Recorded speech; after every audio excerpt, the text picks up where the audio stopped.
people that I interview, they've been often been caught and sent back to North Korea. They went through different type of treatments, and what I saw, what I heard, from them, it's just a horror story after one after other. So for me, what happened was they knew that I was going home sometime.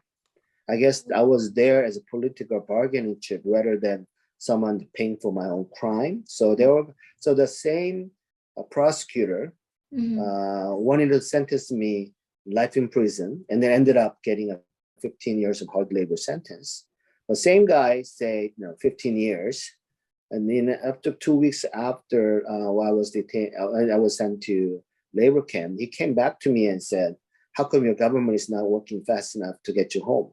So it was more like more type of a show. But meanwhile, I was supposed to suffer in prison, but I guess they didn't realize I was gonna there for 2 years either in the beginning. They thought that I probably can go home just like everybody else, which longest was held was for about four months or 5 months before. And then I ended up staying for 735 days. So I think, so in terms of human rights violation, they wanted to make sure that that my human rights is not violated. So they decided to have me, my Bible with me, so those kind of thing was there because I was on good term with them. But I realized that there are other prisoners who went to the same prison after me. They, even though they request for the Bible for a whole year, they didn't give to me, just because they didn't like it. They didn't like the person they're coming in. And so after a year later, they were able to provide for a Bible and so on. So therefore, it wasn't everybody got the same treatment. And then you can see you heard about the Otto Warmbier. Yes. This he was an American University of Virginia student. He was 21 years old. Went to North Korea as a tourist, but they sentenced him to 15 years hard labor, just like me. They sent him to the same prison, but apparently something happened there, and I think he was tortured and he died. So it wasn't like just because I was American, I was exempt from torture and human rights abuse. But I think it was a part of God's grace for me to be able to come back, and then because there's missions still need to be accomplished. But so I do believe that but one thing that I can say for sure is which country in the world nowadays in 21st century, just because you're believing in God and you just want to worship, we're not forcing anybody to worship. We're not forcing anybody to become Christian. Nothing like that.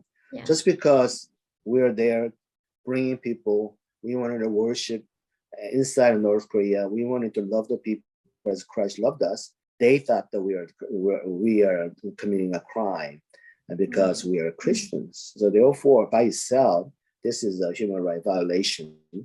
Freedom of religion. It simply was, ignored, and then I was actually charged for the crime. So at the trial that they asked me, if do you have anything to say? There was like last word, and I told them, simply I'm here at the trial because of my faith in my religion, because North Korean constitution guaranteed the freedom of religion supposedly. But apparently I'm there because I've done more things than just believe in God. That's what they said.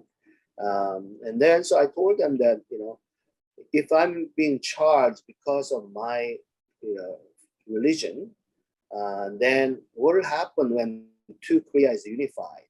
And North always want to unify with the South Korean people. I said, did you know that there's 10 million Christians living in South Korea? More than 50,000 churches there.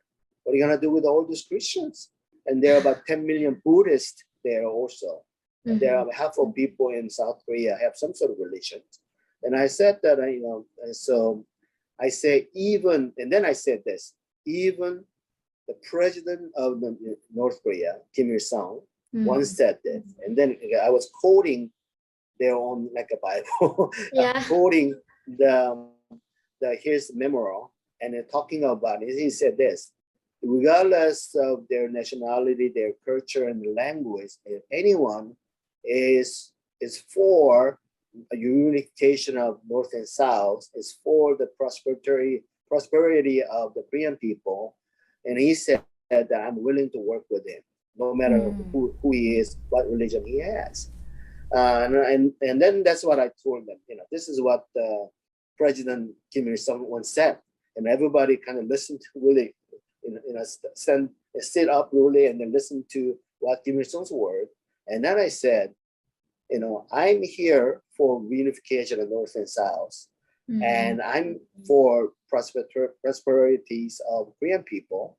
So instead of punishing me because of my religion, then why don't you just use me as a bridge between North and Korea and the rest of the world, just like I've been doing, bringing people and then praying. And you can tell the world, hey, we're not charging Christians, we're not ignoring, we're not doing this against the human rights issue. So we can, right. And I was telling that this is what you can tell the world, that yes, we do have a freedom of religion. And then I guess they were shocked that I was actually saying those words. But right. At the end, the prosecutor came to me and said, yeah, I think they're gonna do a special treatment for you. I think it's gonna be great. And then I still got 15 years. I still went to prison. I got a special treatment by going to prison, but I think this is something that I wanted to let them know that, I mean, if you're gonna charge me with a crime just because I brought people to pray, what will happen to 10 million people? We're gonna be united once, in the future, unless you don't. And how are we gonna live together if we're thinking about difference? If you're not able to tolerate the differences of the people, how people live. Yeah. I mean, that's in theory. Somehow North Korea wants a reunification, but they want a way that entire Korea worships Kims. They never want that's their goal. But I think so until the Oros incident, right, I was too, whenever people from America, other countries get detained in North Korea, I always thought, they're gonna get out.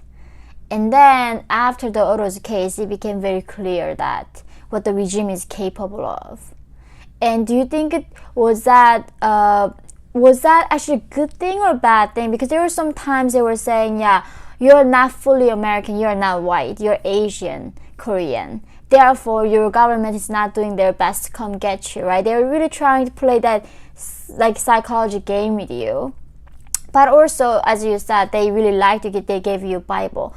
The fact that you are Korean American, was that, a good thing, or you think that was a bad thing to them?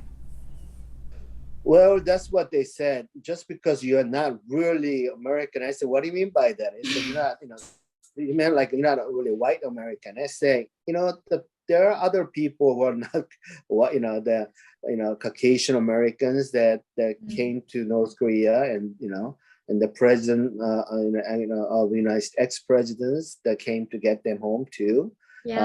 Several times. So it's not the case like that.